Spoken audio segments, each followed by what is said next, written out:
Morning ആക്ടിവിറ്റിയിൽ ഷാനവാസിന് കിട്ടിയ ചിറ്റിൽ ഇങ്ങനെ എഴുതിയിരുന്നു: ഈ ബിഗ് ബോസ് ഹൗസിൽ നിന്ന് ഇറങ്ങിയതിന് ശേഷം ഈ വീട്ടിലുള്ള മറ്റേതെങ്കിലും ഒരു കണ്ടസ്റ്റൻറ്റിനെ കണ്ടാൽ വഴി മാറിപ്പോകുന്ന ഒരു വ്യക്തി ആരായിരിക്കും എന്ന് പറഞ്ഞാൽ, ഇവിടെയുള്ള കണ്ടസ്റ്റൻറ്റുകളിൽ വെച്ച് ഏതെങ്കിലും ഒരാളെ കണ്ടാൽ ഷാനവാസ് തിരിഞ്ഞ് നടന്നു പോകും. അവരെ കാണുമ്പോഴേ വഴിമാറി പോകാൻ സാധ്യതയുള്ള ഒരു വ്യക്തിയുടെ പേരാണ് ചോദിച്ചത്. അപ്പോൾ ഷാനവാസ് കുറേ നേരം ആലോചിച്ചുകൊണ്ട് നിന്നു, ആരുടെ പേര് പറയണമെന്ന്. അപ്പം ബിഗ് ബോസ് പറയുന്നുണ്ട്, ഷാനവാസ് എന്താണ് ഇതൊരു ടാസ്ക് അല്ലേ, വേഗം പറയൂ. അപ്പോൾ ഷാനവാസ് പറഞ്ഞു, ശരി ബിഗ് ബോസ്, ഞാൻ പറയാമെന്ന് പറയുന്നുണ്ട്.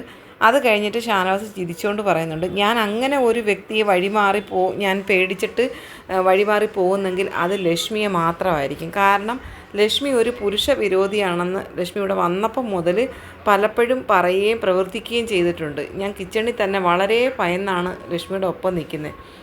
ഏത് സമയവും എന്ത് സംഭവിക്കാൻ സാധ്യതയുണ്ടെന്നുള്ളത് കണക്കൂട്ടി തന്നെയാണ് ഞാൻ കിച്ചണിലൊക്കെ വളരെ ജാഗ്രതയോടാണ് നിൽക്കുന്നത്. ആ ഒരു നിലയ്ക്ക് വെച്ച് ഞാനിവിടെ നിന്ന് ഇറങ്ങിക്കഴിഞ്ഞിട്ട് വഴി വെച്ചെങ്കിലും ലക്ഷ്മിയെ കണ്ടു കഴിഞ്ഞാൽ ഞാൻ കാണാത്ത മട്ടി തിരിഞ്ഞ് നടന്ന് പോകുമെന്ന് ഷാനവാസ് പറയുന്നുണ്ട്. അപ്പോഴത്തേക്കും എല്ലാ കണ്ടസ്റ്റൻറ്റുകളുടെ ഭയങ്കര ചിരിയാണ്. ഷാനവാസ് പറയാൻ തുടങ്ങുമ്പോഴേ അനുമോൾ സൈഡിലിരുന്നുകൊണ്ട് പറയുന്നുണ്ടായിരുന്നു, സത്യസന്ധമായിട്ട് പറയണം, ഉള്ളീന്ന് പറയണം, ഉള്ളതായിട്ട് പറയണം. അങ്ങനെ ആരെ കണ്ടാലാണ് ഒഴുകി മാറി പോകാൻ സാധ്യതയുള്ളതെന്ന് ചോദിച്ചു. ഷാനവാസ് ലക്ഷ്മിയുടെ പേരാണ് പറഞ്ഞത്.